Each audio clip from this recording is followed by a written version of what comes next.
शाम के ठीक 3 बज रहे थे। पूरा रेलवे स्टेशन सुनसान पड़ा था। तेज हवाएं सीटी जैसी आवाज कर रही थी। तभी स्टेशन पर एक पुरानी ट्रेन आकर रुकती है।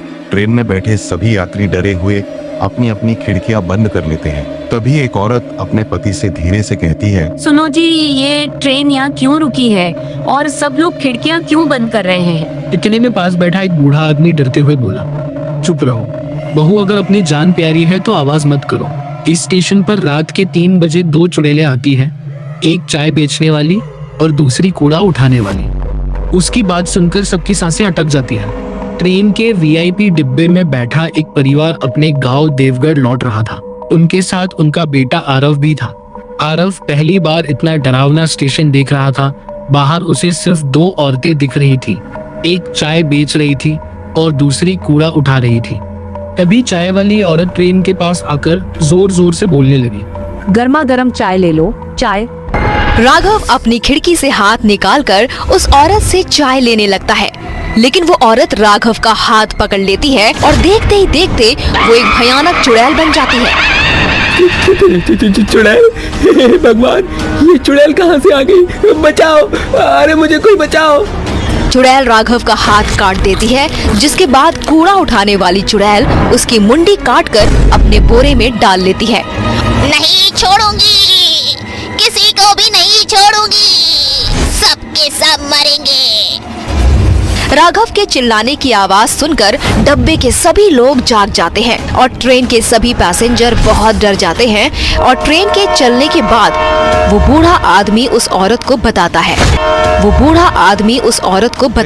2 बहनें गौरी और मीरा अपने गांव चंद्रपुर से शहर जा रही थी। उनके माता पिता की मौत हो चुकी थी और वो अपने चाचा के घर रहने जा रही थी। दोनों बहनें ट्रेन में बैठी थी। तभी गौरी बोली, अगर चाचा ने हमें घर में नहीं रखा तो हम क्या करेंगे? मीरा उदास होकर बोली, भगवान सब ठीक करेंगे दीदी। रात में ट्रेन इसी सुनसान स्टेशन पर रुकी। वहाँ एक चाय बेचने वाला और एक कूड़ा उठाने वाला आदमी घूम रहे थे। दीदी, मुझे बहुत भूख लगी है, चलो चाय पीते हैं। दोनों ट्रेन से उतर गई।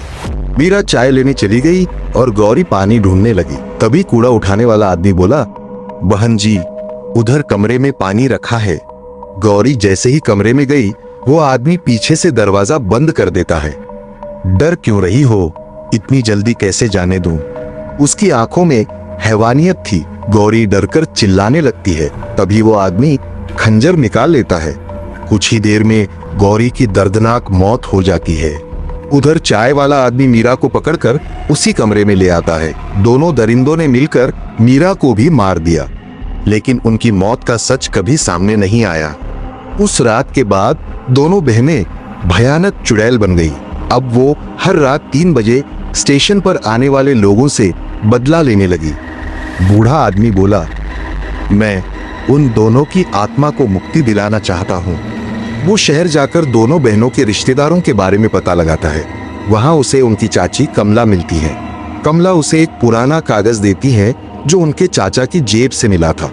उस कागज को लेकर बूढ़ा आदमी एक प्रसिद्ध तांत्रिक बाबा के पास पहुंचता है। तांत्रिक बाबा ध्यान लगाकर बोले, इन दोनों बहनों की मौत के पीछे उनके चाचा धनराज का हाथ था। वो उनकी जमीन हड़पना चाहता था। उसी ने उन दोनों की हत्या करवाई थी। ये सुनकर बूढ़ा आदमी सन्न रह जाता है। फिर अगले दिन रात को वो तांत्रिक बाबा को लेकर उसी रेलवे स्टेशन पहुंचता है। जैसे ही रात के 3 बजते हैं, अचानक तेज हवाएं चलने लगती हैं। दोनों चुड़ैलें वहां प्रकट हो जाती है और जोर जोर से हंसने लगती है। चले जाओ, यहाँ से ये स्टेशन हमारा है। तांत्रिक बाबा जोर से बोले, तुम्हारी मौत का असली गुनहगार तुम्हारा चाचा धनराज था। ये सुनते ही दोनों चुड़ैलें रोने लगती हैं। तभी तांत्रिक बाबा मंत्र पढ़कर धनराज की आत्मा को बुलाते हैं। उसकी आत्मा हाथ जोड़कर रोने लगती है, बेटियों मुझे माफ कर दो, लालच में आकर मुझसे बहुत बड़ा पाप हो गया। गौरी और मीरा की आंखों से आंसू बहने लगते हैं। जब अपने ही धोखा दे दे तो इंसान टूट जाता है।